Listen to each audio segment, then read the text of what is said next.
What's happening, everyone? JayShockblast here, and check it out. This video is sponsored by 2K and Marvel's Midnight Suns. Today, IGN debuted actual gameplay footage from the game Marvel's Midnight Suns coming March 2022, and we got to see lots of awesome stuff, and we got a feel for how the game is going to work. In this video, I'm going to play that gameplay in the background and talk a little bit about some of the features that we learned about through this actual gameplay debut. I think this game looks phenomenal, and I cannot wait to get my hands on it. And without any further ado, let's go ahead and check out what happened. If you want to actually see the video as it was originally posted, I will have a link in the description to IGN's gameplay reveal and the little deep dive they did with the developers. So let's go ahead and check it out. So one of the first things that we see in the gameplay reveal is the rebirth of Lilith. After centuries of sleep, Lilith is the mother of demons, and she's been revived by Hydra via dark magic and science, and she's hell-bent on bringing back her evil master, Chthon, I believe is how they pronounced it. We're going to be battling a vast array of supernatural enemies and Hydra, so there's going to be a definite Ghostbuster vibe to everything that we're doing. They're really pushing, light and dark magic and just magic in general. It's going to be kind of like Dark Ages, which was a new Marvel run that's just starting right now.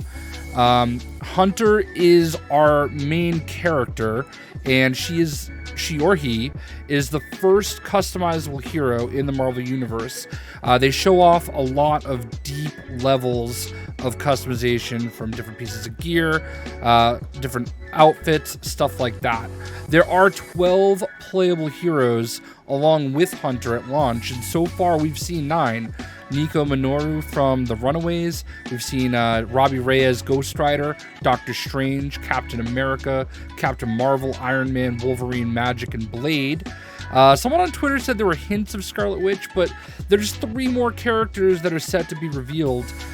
This is based on the original Midnight Suns loosely, and some of the characters that were included in that group that are not already in the game include people like Hellstrom, Jennifer Kale, Danny Ketch, Johnny Blaze, Morbius, Werewolf by Night, Punisher, Man-Thing, Dr. Voodoo, Scarlet Spider. There's a few others. As far as characters I would like to see, one of the other Midnight Suns I didn't mention is Moon Knight. I would love to see Moon Knight in this game. It's absolute perfection for everything that Moon Knight is. And another dark horse character that you might not consider is Deadpool. And the reason for that is because he is and has been the king of the monsters recently. And he was, married to a real-life vampire. So, actually would be a really cool choice. I don't know if they're going the comedy route with this, and obviously Deadpool is kind of one of those characters that really takes on a life of his own. So I'm not sure that we'll see Deadpool, but I really feel like Moon Knight is like the absolute perfect choice. And if you listen to the dev interview after they showed the reveal of the gameplay, it seems as though there will be more characters down the line potentially. Costumes unlock new abilities. There's gonna be lots of costumes that you can unlock. All right, and the game at its core is a deck building tactical RPG. So cards can be upgraded and deal different types of power damage, light and dark magic. There's all sorts of different abilities that you'll have, and there's a lot of tactical advantages that the different environments can provide you. So they want you to be clever. Clever gameplay is rewarded. It's not just something where you're going to mash a bunch of buttons and beat them up. All right. It is, after all, loosely, adapted from XCOM. This is the creators and makers of XCOM. And that has always been a very tactical turn-based game. So, it's definitely going to be a little bit different and out of the wheelhouse of what a lot of people have seen. But I really think that it looks like it's going to be fun. It's definitely something that a lot of people are going to need to get used to. It's not something that I've ever experienced, But I'm very intrigued and interested. It seems like it's going to be a lot of fun. Now, the big thing about this, and something that they're really pushing, is building relationships with the other characters. This is something that's going to have the RPG element to it. The role playing itself, where relationships build power. You live in the Abbey, and it's a supernatural house, kind of like a stream team house or something, except you're all superheroes. And you're gonna need to build strong relationships. There's gonna be activities that you could do with each and every character, and you're gonna notice that the different characters interact different ways.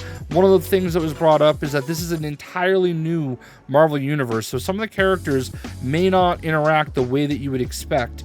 One example that was given was Tony Stark and Doctor Strange. They're kind of butting heads. They're working together kind of against their will, because this is, for the greater good. And it's very interesting to see what's going to happen there, because those are two very powerful, intelligent individuals. And I can't wait. It seems like there's going to be a lot of time spent not just fighting enemies, but actually experiencing these amazing Marvel characters on a different, deeper level, and really trying to interact with them and build relationships, which is awesome. I am really looking forward to that. Now, here's something a lot of people have been asking about: microtransactions. Okay, cards cannot be purchased with real money. All right, the only way that you can get cards is by earning them in-game, rewards from missions, doing things around the Abbey, and especially building relationships. They show the Hunter talking with Captain Marvel at one point, and her card levels up based on their interaction, based on their relationship. So this is a very unique aspect of the game. It's obviously not like a pay-to-win type situation, which is very encouraging. It was also brought up that there will be skins that you can purchase at some point, but they do not impact gameplay. Purely cosmetic. So something to keep in mind. The next time we are going to see some gameplay is September 7th, when we are going to see the Hunter and Wolverine vs. Sabretooth. And I don't know if you dug around on their website at all, midnightsuns.com, but there's actually an image of Wolverine fighting Sabretooth on their website. And shout outs to B-Dog Breezy for bringing that to my attention on Discord. So I can't wait for September 7th to see more. You also get the Blade Nightwalker skin at launch when you sign up for their newsletter. It actually probably said it at some point in the video. So definitely do that, because hey, who doesn't like free skins? So Marvel's Midnight Suns is coming March of 2022. It's coming to PlayStation 4 and 5, all the Xbox series of consoles, Steam, and Nintendo Switch. No, this is not a mobile game, okay? A lot of people have been asking that question. Is this a mobile game? Is it free to play? No, this is your traditional release of a video game on consoles and PC. And, it's very unique. I really am looking forward to this. I love all things Marvel, and obviously this is a game that I'm going to be in on. I mean, obviously, they sponsored me, so I definitely am going to check it out. But I would genuinely be interested in this anyway, and I'm very, very intrigued by, especially the, walking around the Abbey and, petting dogs, demon dogs, and, interacting with all the characters. They show Magic doing yoga, and everybody sitting around the couch. I think I heard one of the devs say that you can go play video games with Ghost Rider. I mean, this is all cool stuff, and definitely kind of like dream Marvel interactions. So is it your traditional game, though? Doesn't necessarily look that way, but is that a bad thing? I know we all want what we're used to, but man, I know the card building can go one of two ways. It can be incredibly great, or it can be, something that you're just not into. So let's just wait and see. I think it looks great. We'll see what happens from there. I hope you guys enjoyed this video, and obviously there will be more Midnight Suns as it becomes available. We'll see ya.